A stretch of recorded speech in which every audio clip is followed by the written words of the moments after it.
Ken Cook is one of the top bass anglers in the world today. Ken hits the bass tournament trail 200 days out of each year. In just a little over 4 years of competitive fishing, Ken has won over $300,000. The title of U.S. Bass World Champion adds to a growing list of outstanding accomplishments in Ken's colorful career. 13 years' experience as a fisheries biologist gives Ken a scientific approach to every tournament he fishes. Coupled with his natural fishing skills, it's a combination that spells bass fishing success. Ken Cook's special insight with worm fishing techniques have won tournaments for him all over the country. As Ken explains, there really are no secrets to successfully fishing plastic worms. Just good equipment, proper techniques, and a little experience can bring you the bass fishing success you've been looking for. Worm Fishing Techniques with Ken Cook presents the facts that will improve your bass fishing.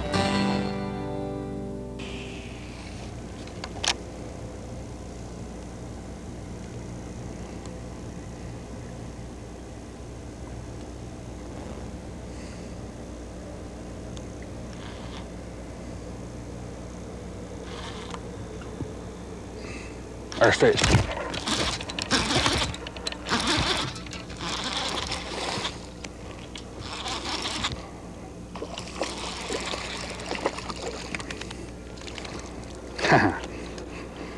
Little fish.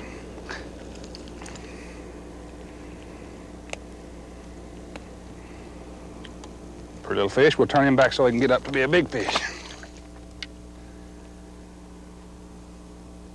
I caught that fish on a plastic worm. I believe probably plastic worms catch more fish across the country every year than probably any other lure type. Probably wins more tournaments in the United States than any other lure type all across the country. One of the reasons it does that is because the plastic worms are a very versatile type bait. It can be fished like I'm doing here in a deep water situation where I'm throwing this bait off into a deep channel that's got some brush along the edges. Or it can be fished on rocky points. It can be fished in weed beds. It can be fished from the surface down to 50 feet of water. It's a very versatile type lure. Catches fish all over the country, and it'll catch fish for you too. What I find is a lot of people have questions about fishing with a plastic worm, and I'm going to try to answer some of those questions about the equipment it takes to fish a plastic worm, where to fish a plastic worm, and a little bit about how to fish the worm to catch more fish. Just as in any other type of fishing, your rod and reel combination has to be a balanced set of components. We'll start with the fishing rod and work our way down through the rest of the components. The fishing rod that we're going to use for worm fishing has to be, it's a relatively important item in your fishing tackle. It has to have a lot of sensitivity because you can't see your bait. You have to have the ability, the rod has to have the ability to transmit vibrations from the lure up to your hands so you can tell what's going on with your lure, because if you don't know what your lure is doing, you're going to miss a lot of bites, and that's very critical, of course, with this type of fishing, is to be able to feel the fish. So sensitivity is important in your fishing rod. Your worm rod also has to be a rather stiff action, because once you feel the fish bite, you have to set the hook on purpose, and that requires a considerable amount of butt strength as well as a sensitive tip so that you can set the hook in the fish. Most of the attributes that we're talking about in worm rods are going to be combined in the best ways in rods that are 100% graphite. 100% graphite is light. It also transmits the vibrations from the fish and gives you the sensitivity that you need while also having the butt power to set the hook. Most of my worm fishing I do with a 5.5 foot standard pistol grip bait casting rod this nature. This covers most of my fishing when I'm making relatively short underhand casts into up and under limbs or docks or whatever when I want to make fairly short casts. Now the rest of the time when I'm using bait casting equipment, the other type of rod I use a lot is a straight handle rod, which is a longer rod. This one's 6 feet 4 inches long, and I use it quite a bit if I'm going to make overhand casts, maybe a little bit longer casts, or fishing in deeper water, or in a lot of heavy cover where I need this butt length here for extra leverage to set the hook and pull fish out of the heavy cover. You can really use whatever type of fishing reel you like for worm fishing. I find that I use a bait casting reel in my best advantage. I feel like it gives me the best casting accuracy. It also provides the winch them out of the cover power that you need to pull big bass out of cover, and that's let's face it, that's where a lot of bass lives, in the heavy cover. So this type of a reel gives me that power that I need. Once you learn to use a bait casting reel, it's very simple to use. I find that a lot of new fishermen are a little bit reluctant to go into bait casting reels because they say, well, I'm going to get a backlash. Well, that may be. I get backlashes occasionally, but once you learn to use this equipment, if you start with one of the new graphite frame anti-backlash with the magnetic anti-backlash reel, it's very simple to learn to use this equipment. And once you learn to use it, you won't be sorry that you never be sorry that you did, because it's like riding a bicycle. You don't ever forget. So this equipment really works very well in worm fishing. The other type, especially if you're using heavier line, say I'm using 10-pound testing up, I'm going to use bait casting equipment. If I get into a situation where I want to use light line, say 8-pound test and under, I will more likely go to a spinning reel, and you can use a spin cast reel if it's more comfortable for you. But I use an open-faced spinning reel of this type that allows me to cast the smaller lures and the lighter line more efficiently, and it gives me all the power I need for that lighter line. And this is the combination that I'll normally use, about a 6-foot straight handle spinning rod with an open-faced spinning reel and a 6 or 8-pound test line if I'm fishing plastic worm in real clear and probably deeper water. The other type of equipment that I use with a plastic worm a lot is a flipping rod and reel.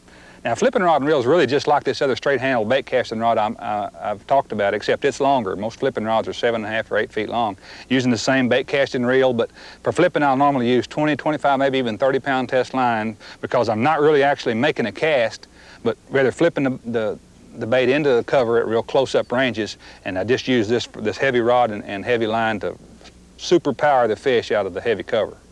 The line that I use in worm fishing has to have a balance of properties. Has to be strong, abrasion resistant, and the visibility of your line is important in plastic worm fishing. So considering all those properties, I will start with use a tough line that will resist abrasion, as I say, abrasion resistant. But one of the most important characteristics in plastic worm fishing about your line is it needs to be invisible to the fish. But it also needs to be somewhat visible to the fisherman. For the beginning worm fisherman, I recommend that they use a high visibility fluorescent type of monofilament. It gives the fisherman a good view of your line, and as you're learning to fish a plastic worm, you need to be able to watch your line so that you can see the strike. Many times that's the first tip-off that you have that you've been bit or had a bite. So for a beginner fisherman, it's usually best to use a high visibility line. But after you graduate, once you learn what a strike feels like and what it looks like, I believe you'll get a lot more bites if you'll use a less visible line, like a clear line or a green line. For most of my worm fishing, I use a green, extra tough green line that is least visible to the fish. I know I get more bites because of it. As far as the strength goes, for the average fishing, 12 or 14-pound test is about right. Now, if you're fishing in real clear water, I go down 6, 8, 10-pound test in clear water. But in muddier water and a lot of heavy cover, and especially around big fish, I'll use 17, 20, maybe even 25-pound test to get those big lunkers out of the brush pile. The sinker that we use in our plastic worm fishing is, for the most part, a sliding slip sinker. That is, it slides up and down the line freely. It's shaped like a bullet, but it allows the bait to come through the limbs and brush without hanging up. Most of the time I leave the thing slide free up and down the line. That relieves the bass of having that weight in his mouth, so he holds onto the bait better and has a better chance of getting the hook into his mouth. Occasionally, if I get into a situation where there is a lot of heavy cover, or if I'm flipping into heavy cover, I'll peg the sinker. That is, take a toothpick, an ordinary garden variety round toothpick, and stick it right in the end of the sinker along with the line. And then once you get it in there, break it off. Whoops. Break it off in there, and that stops the sinker from sliding.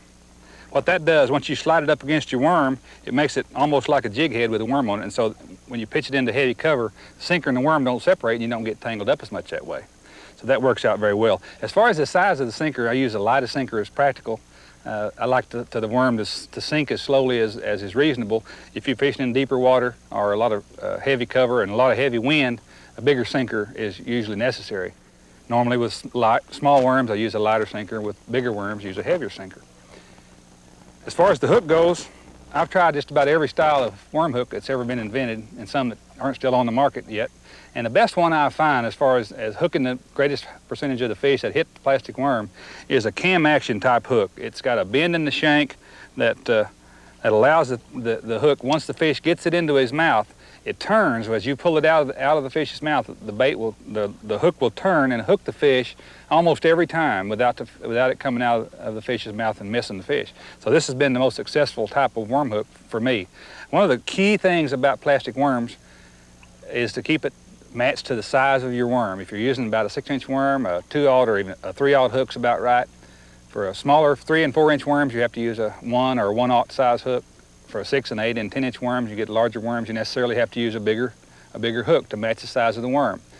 One of the key things about any kind of hook, whether it's a worm hook or a spinnerbait or crankbait, whatever type of hooks you happen to be using, make sure it's sharp before you use it. And the only real way to do that is to sharpen it. Sharpen it yourself. Make sure it's a sharp point, because that's the only thing that's going to hold the fish once you get a hold of him. With this style of terminal rig, you cannot use a snap swivel or a snap of any kind. You must tie your line directly to the worm hook in order for your sinker to slide down next to the worm hook. So it's imperative that you learn to tie a good, reliable knot, one that will hold at least 90% of the original line strength. There are several good ones on the market, and I'd encourage you to read up about knots in your favorite line booklet. When the first plastic worms hit the market in the mid-50s, they looked like a real worm. I guess the thinking was that a plastic worm ought to look like a real worm in order to catch fish. Now, if you go to the store and attempt to buy a plastic worm, you'll find there are colors of every color of the rainbow, every imaginable color and some unimaginable colors. And it's very difficult sometimes for the beginning fishermen to make heads or tails out of that. I recommend that you pick a few popular colors that are versatile and can be fished in a lot of variety of conditions. Some of my favorites are, this one is called a Fire and Ice. It's blue on one side and it's red on the other. And it's a versatile color that catches fish for me in a lot of different conditions. Another favorite is a grape. I use this one, happens to have a blue tail, which a grape with a blue tail is a good color for me in many fishing conditions. This is one of my favorites. Any kind of a grape blue combination works well in a variety of conditions. Another type is a blue worm. Blue is a good color all over the country, and it's been one of the favorites of worm fishermen for years. And it works under a lot of conditions. A light purple or red color, especially with glitter in it, seems to be a good color, in a clearer water conditions. Clear water, reds work well. And the last one that I always have some of these along is a motor oil type color with a flake in it. It's a versatile color, works very well in the mid-range clarity of water, from clear water on into semi-muddy water. You take those 5 or 6 colors and take them with me all over the country, and I can catch fish with them pretty well all over the United States. As far as styles and sizes of worms, you need to kind of match the size of the worm to the size of the fish you're planning on catching. And so, you'd always use a great big worm if you're always going to catch big ones. That isn't always realistic to expect that, so I tend to use a middle-sized worm. It's just a 5-inch worm. I use this one a lot. It's got a big swimming tail. Most of the worms I use do have a swimming sickle-type tail that gives the lure some tail action in the water. This works well for me most of the time. About the only exception to that is when I get in a grassy situation, I'm going to use a worm with straight tail. It doesn't have any curl in it. And this worm stands up off the bottom like this. If you have a lot of grass on the bottom, it retains its visibility under those conditions and works real well in that type of conditions.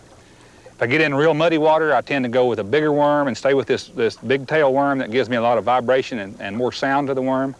If you go into clearer water, again, I'm going to use a smaller, slimmer worm with less bulk to it and a smaller, finer swimming tail action.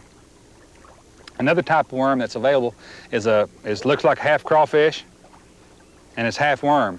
It's called a crawworm.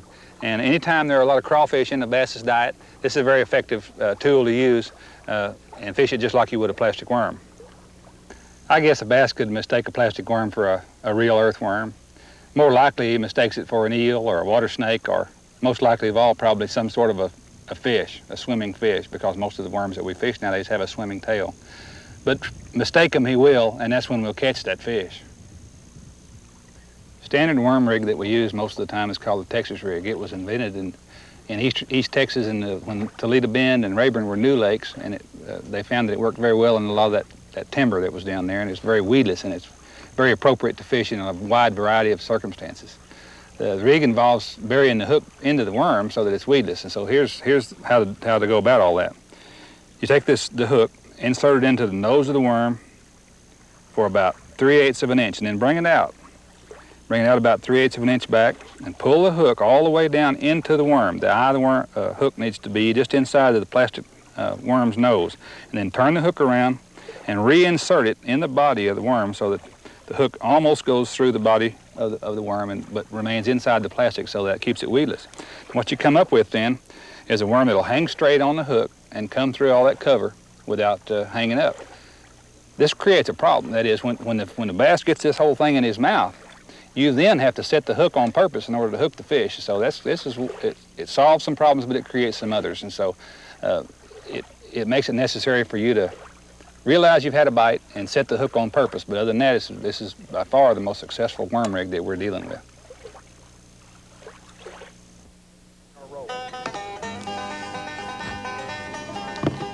And one of the things I always do before I fish with my plastic worm is put a covering of fish attractant on it. I get more bites that way. It also covers up the negative smell that might be put on the bait by my hands.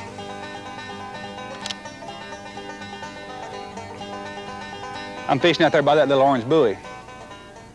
I just put that buoy out there because it's right on the edge of a creek channel, and I'm throwing the bait out into a creek channel with a lot of brush in it, and I'm working it through that brush down in that creek channel.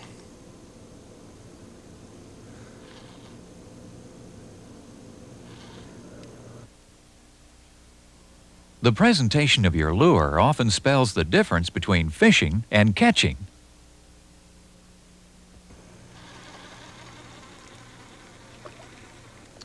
The basic plastic worm presentation is to cast it out there. Once it hits the water, you want to let it sink all the way to the bottom. And your line will be going out. It kind of pulls itself up until it hits the bottom, and once the lure hits the bottom, your line just kind of relaxes. It goes limp, so you know your bait's sitting on the bottom. Most of your strikes are going to come as the bait's sinking, either on that initial drop or more likely, in most situations, you're going to raise it up and let it fall back again. Most of those strikes are going to come as the bait sinks back to the bottom. Now you can raise it up and let it fall back, raise it up, let it fall back, and then take up the slack, raise it up, let it fall back, take up the slack, raise it up, and you're just hopping it up off the bottom. But you want to let the bait sink back to the bottom while you're just holding it there, so you can pay attention to what's going on with your rod. You don't want to be reeling your reel as the lure sinks back to the bottom. So the basic presentation is that way. Once you get it past the target, you can reel it on in, make another cast. You know, a lot of times old fish don't want to bite. And if you're in an area that you feel like there's got to be a fish, like if I hit a bush, I'm fishing this drop off and I run that bait up against the limb. You can feel the limb, and it's not alive, and so it's probably not a fish. But once you feel that bush, I like to let the worm just kind of hang there say it's hanging on the back side of a limb. So I like to hang on the back side of that limb and just shake it. Maybe pull a sinker up against the limb and just kind of make it go peck, peck, peck, peck, peck, as you shake it against that limb. It's like a crawfish might do. And that attracts the fish to that little sound. And many times you can tease a fish into biting when he really doesn't want to if you'll shake the bait around a little bit. Tease him with it.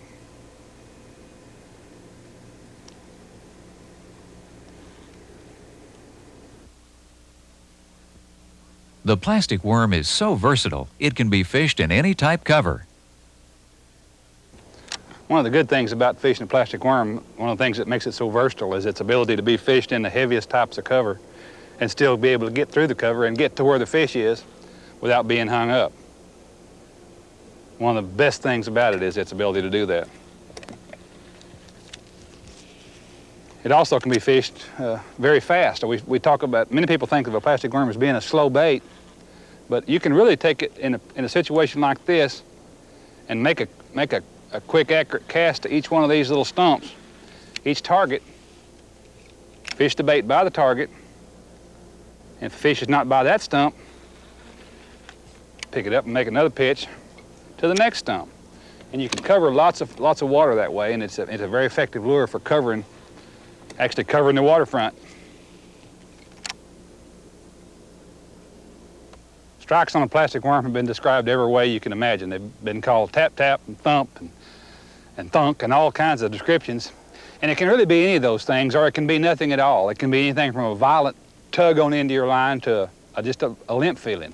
What you will do with time is fish a plastic worm for a little while.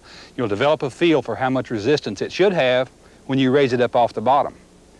If that resistance is more or less by even the slightest degree, it's time to set the hook. Don't be embarrassed to set the hook and it not be a fish. It's much worse to not set the hook and it be a fish. So a strike can be nearly anything. Anything that feels alive probably is alive. A lot of people want to know how long to wait after they feel the bite before they set the hook. I find in my fishing, if I could do it as fast as I blink my eyes, then it'd be just right. What you have to do is imagine how a bass bites your plastic worm. What he'll do is it's hopping along the bottom, it'll sink by the fish. He inhales it, opens his mouth, flares his gills, and the bait flows into his mouth. So he's got it on the first tap. There's really not any reason to wait any longer unless you want to give the fish a further advantage, and they got plenty already.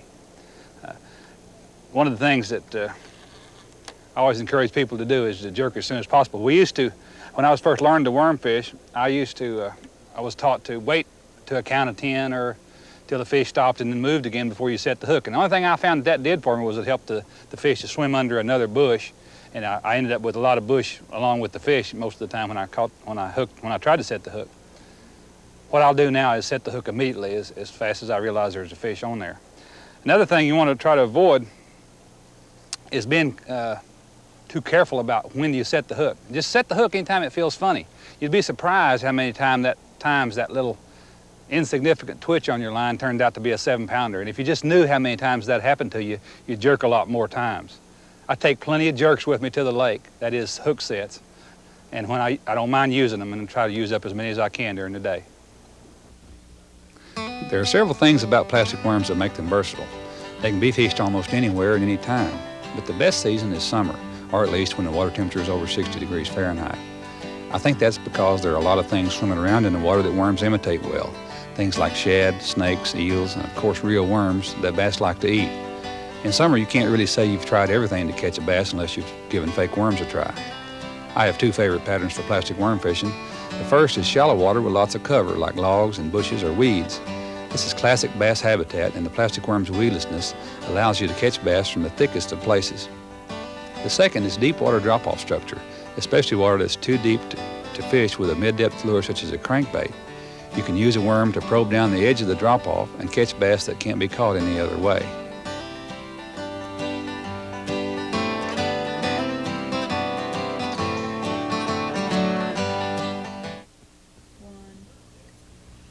The hook set with a Texas rig plastic worm is critical. You absolutely must set the hook on purpose. You just can't get away with letting the fish do it as with some other lures with treble hooks on them. You have to remember that the hook is embedded inside the worm itself, and the fish has a grip on it, and probably the sinker too. And you've got to move the hook in the fish's mouth in order to hook the fish. To do this, you have to build up energy in the rod and transfer it to the fish. Best way to do that is to start with your rod at about 1 o'clock, where it should be anyway for maximum sensitivity as you fish the worm. Then when you see or feel the strike, instantly lower your rod to about 3 o'clock and snap it upward against the small amount of slack you've created. This has the effect of jabbing the hook, not just pulling it. The secret is in the wrist and forearms. You have to build up that speed in wrist and forearms, not with your whole body. Speed, as in a boxer's jab, is the key to a successful hook set.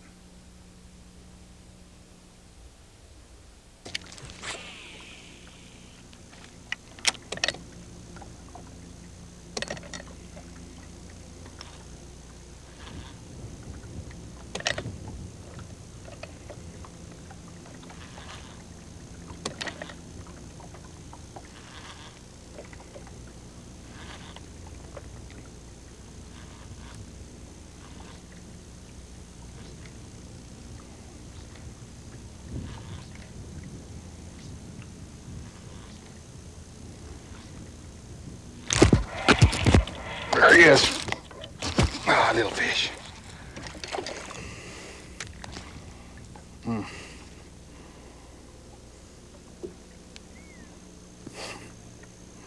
Ah, come here, you.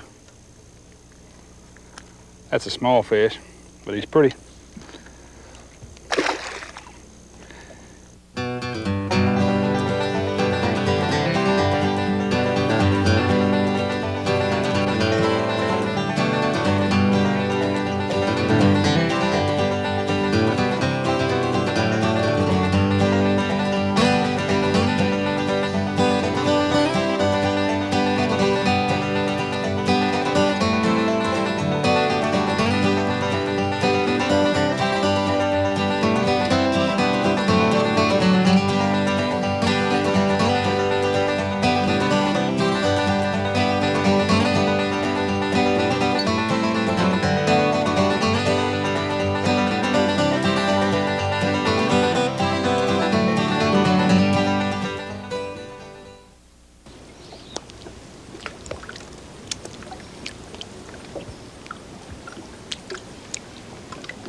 Boy, he was tied up in that bush. That's a nice fish. I'm gonna let him go. If you'll turn loose a few fish like that, we'll have more like that to catch again. Plastic worms will catch a lot of fish like that. You need to get you a good rod, a good reel, some strong line, sharp hooks, a few slip sinkers, some multicolored worms. And with a little practice and a little confidence, you can catch fish like that.